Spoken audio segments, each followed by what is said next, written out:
David R. here. Today I'm going to talk to you about this book, Going Home by A. American.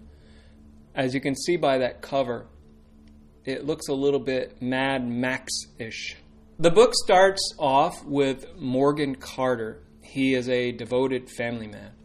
He has to go on a business trip 250 miles away from home. And on his way back, he hears an emergency alert come over his radio, and then the car loses all power. He assumes that maybe something is wrong with his car until he looks around and notices that everybody else is in the same boat as him. He assumes that it's an EMP, electromagnetic pulse.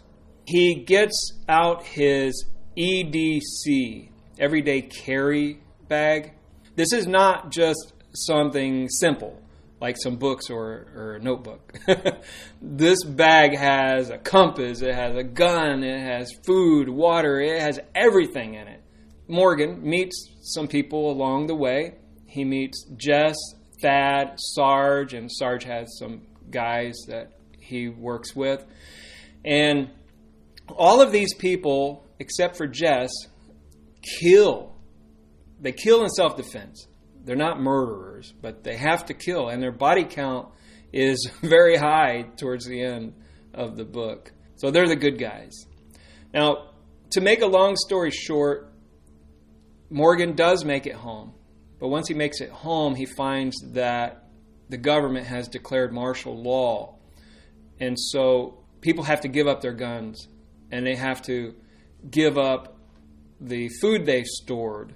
The EMP, it could have been from a foreign entity. It could have been from the government. Or the government is using this opportunity to take weapons from people. It could go in several different directions. Now, I had some issues with the book. One of them was the fact that the author talks about bodily movements, like urination and other things. He also starts in the first person, and then by the middle of the book, he adds the third person. So the first person is just like I, me, I.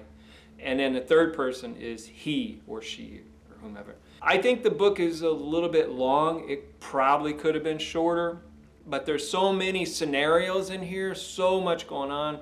I guess it did require a thicker book like this. One thing that did inspire me, though, was a person doesn't have to be a literary genius to write a best-selling book or a series of books. I mean, the author is a mediocre writer. He's no genius, but he's selling books, and he's doing quite well. I congratulate him on his success. Well, anyway, that's all I got. Talk to you later. Bye.